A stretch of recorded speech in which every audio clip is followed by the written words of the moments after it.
माय माऊली नमस्कार.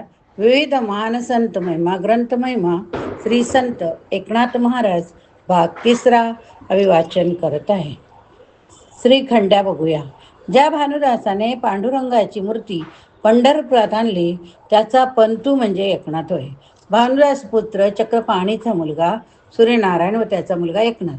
आई रुक्मिणी गुरु जनार्दन पंत त्यांनी एकनाथाला गुरु दत्तात्रयाचे दर्शन घडवले.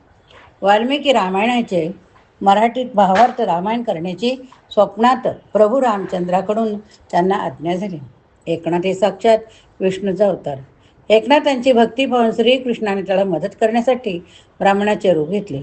नाथांकडे जाऊन मिळणार ब्राह्मण अन्न वस्त्र देऊन मला आपण ठेवून घ्यावे, मी तुमची सर्व कामं करील सांगितले. नाथांच्या पत्नीला स्वयंपाकघरात मदत, कपडे धुणे, भांडी घासणे, पाणी भरणे कामे तो करू लागला. त्याच्या हात अन्न पाणी गोड लागत असे म्हणून त्याला श्रीखंड म्हणत. एका ब्राह्मणाने कृष्ण प्राप्तीसाठी द्वारकेत अनुष्ठान केले. राधा रुक्मिणीने त्याला दृष्टांत दिला की आज 12 वर्षे झाली येथे देव नाही. तो श्रीकृष्ण पैठणला एकनाथांच्या घरी श्रीखंड्याच्या रूपाने आचारी बनून राहिला. तू तेथे जा, तू त्याला पाठवून दे. ब्राह्मणाने पैठणला नाथाकडे येऊन श्रीखंड्याला भेटण्याची विनंती केली. तेव्हा नाथ म्हणाले, श्रीखंड्या गंगेवर पाणी आणायला गेला, तोपर्यंत तुम्ही वाट पहा. थोड्या वेळाने श्रीखंड्याला पाहताच त्या ब्राह्मणाने त्याच्या पायाला घट्ट मिठी मारली. श्रीखंड्या पाणी ठेवण्यासाठी देवघरात गेला, कावड ठेवली. आता हे कोणते संकट आले तेथेच अदृश्य झाला. तो बराच वेळ बाहेर होईना म्हणून वाट पाहून तो ब्राह्मण आक्रोश करू लागला.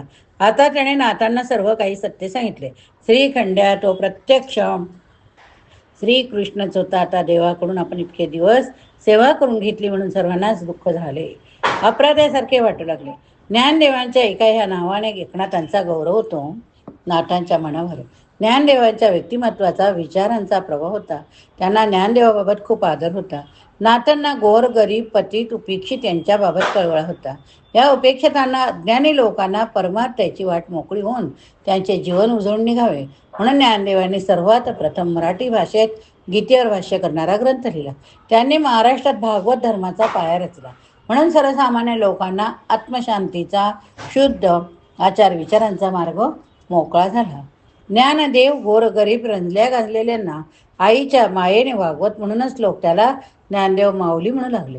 आता ज्ञानदेवांना सर्वजण सुखाचा ठेवा समजू लागले. नाथांचा ज्ञानेश्वरी हा चिंतनाचा मननाचा विषय बनला होता. कर्म भक्ती ज्ञान यांचा समन्वय साधणारे जीवनाचे तत्वज्ञान त्यांना ज्ञानेश्वरीत सापडले. तो ग्रंथ जीवनाचा मार्गदर्शक बनला. ज्ञानदेवांच्या व ज्ञानेश्वरीचे चिंतन करतच झोपी जायचा हा नाथांचा नित्यक्रम होता. एकदा रात्री त्यांच्या स्वप्नात ज्ञानदेव गेले. म्हणाले, नाथा तू धन्य धन्य, तू भागवत धर्माला सावरलेस. आता अजून एक काम कर, आळंदीला जा. अजान वृक्षाखाली मी समाधी घेतली आहे. त्या वृक्षाची एक मुळी माझ्या गळ्याला येऊन टेकली, ती तेवढी काढून टाक. आता नाथ काही भक्त मंडळींना घेऊन आळंदीला गेले. येताना गावोगावी भजन कीर्तन करत आले तेव्हा आळंदी पूर्ण उद्ध्वस्त झाले होते. सिद्धेश्वर देऊळ समाधी सापडेना दाट झाडी स्वापदे साप यांची काळजी न करता धीटपणाने शेवटी त्यांनी समाधी शोधली. नाथ न घाबरता देवळात शिरले.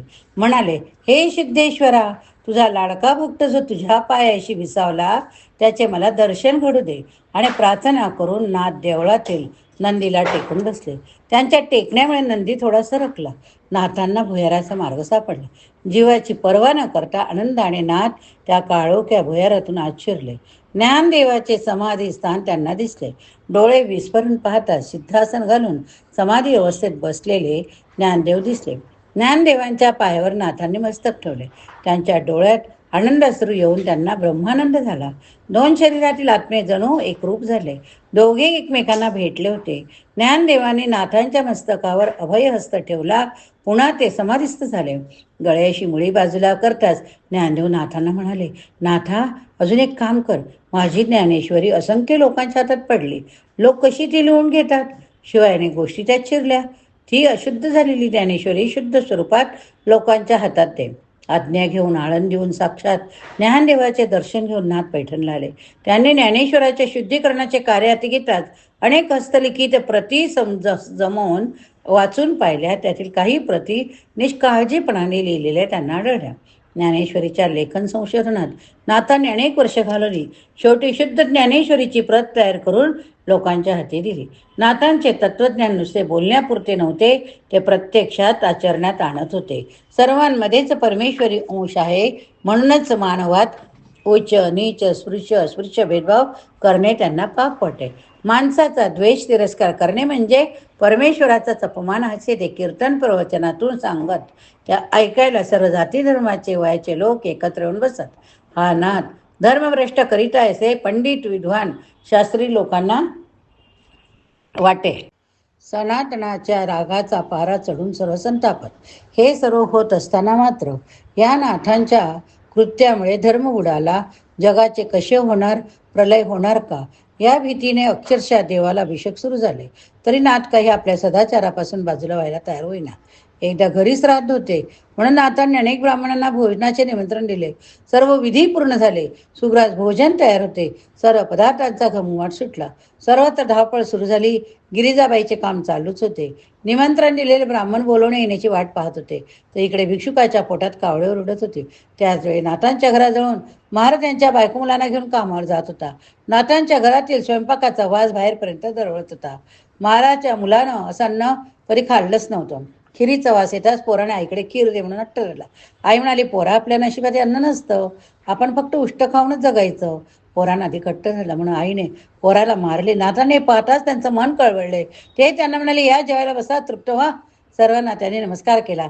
नाथाने तर त्या महाराला, बायकोला, पोरांचं पंक्तीतच नेऊन बसवले. इतर लोकांनी आवडले नाही. सर्वांनी नाथांना आशीर्वाद दिला. महार लोक निघून जाताच नाथाने पुन्हा स्वयंपाक करायला सांगितले.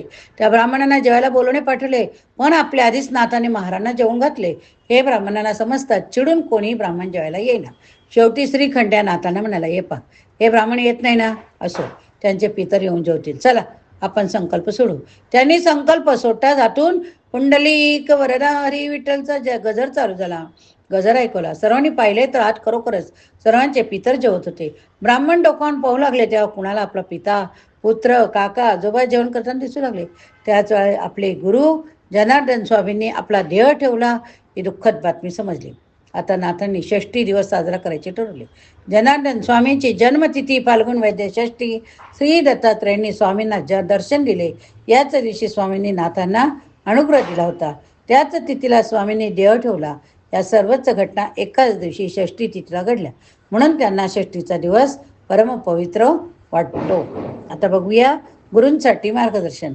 बाल एकनाथांना तर सारखे वाटू लागले की एकांतात बसून थोर पंडितांना आपल्या मनातले प्रश्न विचारून समाधान करून घ्यावे. परमार्थ, अध्यात्म, शास्त्र साऱ्यांचे ज्ञान मिळवावे. पण त्यांचे प्रश्न ऐकून भले भले पंडित शास्त्री वेदांती गप्प बसत. त्यांची स्तुती करत, पण त्यावेळी एकनाथांचे समाधान न होता निराशाच होत असे. त्यांचे मन सारखा विचार करीत असे की स्वानुभवाला उतरणारे ज्ञान, गरिबांच्या कल्याणाचा उपाय सापडण्यासाठी कोणाला शरण यावे, कोणाला शरण जावे बरे. यासाठी रोज सकाळी ते शिवालयात जाऊन चिंतन करीत बसत असत. असेच एक दिवस अंतर्मुख होऊन एकनाथ चिंतन करीत बसले असता तेथे एक सत्वशील वृद्ध आले. त्यांचे नाव होते हनुमंत भटजी.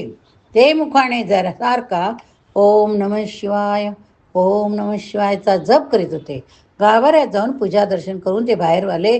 त्यांनी पाहिले एक 11-12 वर्षाचा मुलगा, डोक्यावर टाळूच्या मागे केसांचा गोल घेरा, लांब शेंडीची गाठ मारलेली, करवत काठी धोतर नेसलेला, अंगात 12 बंदी घातलेली, तोंडावर विलक्षण तेज शांती पसरलेली होती. हनुमंत भट त्यांच्या दिशेने निघाले. तसेच एकनाथांनी उठून त्यांना नमस्कार केला. हनुमंत भटांना शिवाचा अनुग्रह प्राप्त झाला होता. त्याने एकनाथाच्या हातावर प्रसाद ठेवला. मुलांचा नम्रभाव त्यांना आवडला, पण तेजस्वी चेहऱ्यावरील चिंता त्यांना जाणवली. बोलक्या डोळ्यातले अर्थता त्यांना कळून आले. त्यांच्याशी त्यांना बोलावं वाटलं. त्यांनी विचारलं, बाळ तुझं नाव काय? माझं नाव एकनाथ, पण आजोबा मला एकोबा असं म्हणतात, तर मित्र मला एके एके म्हणून चिडवता. हनुमंत भटांना त्याचा चुणचुणीतपणा आवडला. उत्तर ऐकून त्यांनी स्मितहास्य केलं. त्यांनी पुढे विचारलं, घरी कोण कोण आहेत तुझ्या? आजी आणि आजोबा. आई वडील नाहीत, देवाघरी गेले. त्यांनी सांगितलं, नाव काय तुझ्या आजोबांचं? पंडित चक्रपाणी म्हणतात त्यांना. एकनाथाने उत्तर दिलं, अरे तुमचे कुळ तर फार मोठे प्रतिष्ठित आहे. हनुमंत भट म्हणाले, पण पंत मला एक सांगाल का की केवळ कुळ चांगलं असलं की माणूस मोठा होतो नका? एकनाथांनी विचारलं. हनुमंत भट म्हणाले, नाही तसं नाही. माणूस आपल्या गुणांनी मोठा होतो, पण मोठ्या कुळात गुणवान होण्याची संधी चांगली व लवकर मिळते. म्हणूनच आपल्या कुळाचा प्रत्येकाने अभिमान धरला पाहिजे. पण काय रे, तुझ्या आजोबा तुझ्याकडून खूप अभ्यास करून घेत असतील ना? होय, त्यांना आळस आवडत नाही. अभ्यासात आळस केला तर खूप खूप ठोकून काढतात. ते माझा खूप अभ्यास करून घेतात, एकनाथ म्हणाले. मग किती वेळा मार खाल्लास आजोबांचा? हनुमान भटाने विचारलं. एकदाही नाही, कारण मी एकदा अभ्यास चुकवला नाही. माझ्या आजोबांनी मला रामायण, महाभारत, 4 वेद, सुभाषित शिकवले. एकनाथ, वयाच्या मनात चांगला पाठांतर झालंय तुझं. हनुमान भट म्हणाले. पण पंत, पाठांतराने माणूस ज्ञानी होतो, शहाणा होत नाही असं का म्हणतोस? कारण द्रोणाचार्यांनी कौरव पांडवांना शिकवलं. पांडव चांगले झाले, पण गौरव दुष्ट राहिले. भर सभेत द्रौपदीची बेअब्रू करताना त्यांना काहीच वाटलं नाही. एकनाथ हनुमंत भटांना म्हणाले, पंत, तुम्ही द्याल माझ्या प्रश्नाचे उत्तर? बेटा ऐकोबा, तुझ्या प्रश्नांना उत्तर द्यायला माझ्याजवळ शब्द नाही. तू एखादा चांगला गुरु करून घे, त्यांच्याकडून अनुग्रह घे, असे मला वाटते. हनुमंत भट म्हणाले. पण माझ्या गुरु होण्यासाठी मी कोणापुढे हात पसरवू, कुणाचे पाय धरू? एकनाथ केळीलारी म्हणाले. खरं सांगू, तुझ्यासारख्या जिज्ञासू, मुक्ष, ज्ञानवंत, विचारवंताला गुरु होऊ शकेल अशा कोणी पैठणमध्ये तरी मला दिसत नाही. पोट भरण्यासाठी विद्या विकण्याचा व्यापारच चालवला आहे त्यांनी. आज ब्राह्मण वैश्य झालंय. ही चुपी चुपी वैश्वगिरी म्हणजे विषवल्ली, ती फार तापदायक. या विषवल्लीला कधीच गोड फळे येणे शक्य नाही. हनुमंत भट म्हणाले.